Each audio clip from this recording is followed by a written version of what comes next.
സമൂഹത്തിലെ പല മിഥ്യാധാരണകളും തിരുത്തിക്കുറിച്ചായിരുന്നു big boss season 7 അവസാനിച്ചത്. അവസാന നിമിഷം വരെ പോരാടിയ ആദിലയും നൂറയും പ്രേക്ഷകർ അടുത്തറിഞ്ഞതും ഷോയിലൂടെയായിരുന്നു. പിന്നിട്ട വഴികളെക്കുറിച്ചും നേരിട്ട വെല്ലുവിളികളെക്കുറിച്ചുമൊക്കെ അറിഞ്ഞപ്പോൾ സഹമത്സരാർത്ഥികൾ ഇവരെ ചേർത്ത് പിടിക്കുകയായിരുന്നു. ബിഗ് ബോസിൽ നിന്നും പുറത്തെത്തിയതിന് ശേഷമുള്ള വിശേഷങ്ങൾ ഇവരും സോഷ്യൽ മീഡിയയിലൂടെ പങ്കിടുന്നുണ്ട്. ഫൈസൽ മലബാറിന്റെ ഗൃഹപ്രവേശനത്തിന് ഇരുവരും പങ്കെടുത്തിരുന്നു. മികച്ച സ്വീകരണമായിരുന്നു ഇവർക്ക് ലഭിച്ചത്. ഇവരുടെ ചിത്രങ്ങളും വീഡിയോകളും സോഷ്യൽ മീഡിയയിലൂടെ വലിയ രീതിയിൽ വൈറലായതുമാണ്. താൻ അറിയാതെയാണ് 2 പെൺകുട്ടികൾ ചടങ്ങിൽ പങ്കെടുത്തതെന്നായിരുന്നു ഫൈസൽ മലബാർ ഫേസ്ബുക്കിലൂടെ കുറിച്ചത്. പൊതുസമൂഹത്തിന്റെ സദാചാര മൂല്യങ്ങളെ വെല്ലുവിളിച്ചും സ്വന്തം മാതാപിതാക്കളെ തന്നെ ധിക്കരിച്ചും സമൂഹമാധ്യമത്തിൽ താറടിച്ചും പ്രവർത്തിച്ചുകൊണ്ടിരിക്കുന്ന അവരെ സ്വീകരിച്ചതിലൂടെ പുതുതലമുറയ്ക്ക് തെറ്റായ സന്ദേശം നൽകിയെന്ന ആരോപണത്തെ മുഖവിലക്കെടുക്കുന്നു. ഇക്കാര്യത്തിൽ ഖേദം പ്രകടിപ്പിക്കുകയും ക്ഷമ ചോദിച്ചുമായിരുന്നു കുറിപ്പ്. നിമിഷനേരം കൊണ്ടായിരുന്നു പോസ്റ്റ് വൈറലായത്. വിവാദമായതോടെ പോസ്റ്റ് അദ്ദേഹം പിൻവലിച്ചെങ്കിലും സ്ക്രീൻഷോട്ടുകൾ പ്രചരിക്കുന്നുണ്ടായിരുന്നു. വ്ളോഗർമാരും സെലിബ്രിറ്റികളും അടക്കം നിരവധി പേരാണ് ഈ വിഷയത്തിൽ പ്രതികരണം രേഖപ്പെടുത്തിയത്. അഭിനേത്രിയായ സ്നേഹ ശ്രീകുമാറും ഇതേക്കുറിച്ച് പ്രതികരിച്ചിട്ടുണ്ട്. പ്രിയപ്പെട്ട മലബാർ ഫൈസൽ ഖാനോട് പൈസ കൊടുത്തു വാങ്ങേണ്ടതല്ല മനുഷ്യത്വം. നിങ്ങൾ ചെയ്ത നല്ല കാര്യങ്ങൾ ചിലപ്പോൾ ഒരുപാടുണ്ടാകും. പക്ഷേ അതുകൊണ്ടൊന്നും ന്യായീകരിക്കാൻ പറ്റുന്നതല്ല ഇന്ന് കാണിച്ച വൃത്തികേട്.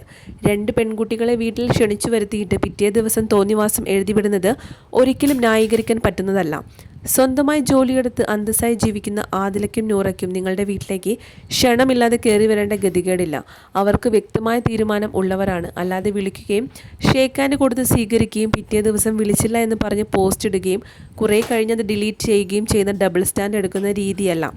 പ്രിയപ്പെട്ട ആദില, നൂറ, നിങ്ങളെ ഞാൻ ഏറ്റവും സ്നേഹത്തോടെ വിളിക്കുന്നു ഞങ്ങളുടെ സ്നേഹഭവനത്തിലേക്ക്. അവിടെ ലിഫ്റ്റോ പരിചാരകരോ 150 ടൈപ്പ് ഫുഡോ ഉണ്ടാവില്ല.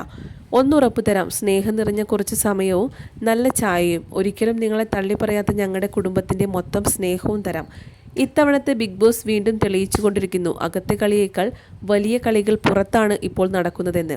V love Adila and Noora. അതിൻ്റെ അടിയിൽ വന്ന് കമൻസ് ഇടുന്ന പ്രിയ സുഹൃത്തുക്കളോട് ഞാൻ ആരുടെയും PR അല്ല. ഞാൻ പറഞ്ഞത് എന്ത് സാഹചര്യത്തിലാണെന്ന് നിങ്ങൾ മനസ്സിലാക്കുമെന്ന് കരുതുന്നു എന്നായിരുന്നു സ്നേഹയുടെ കുറിപ്പ്.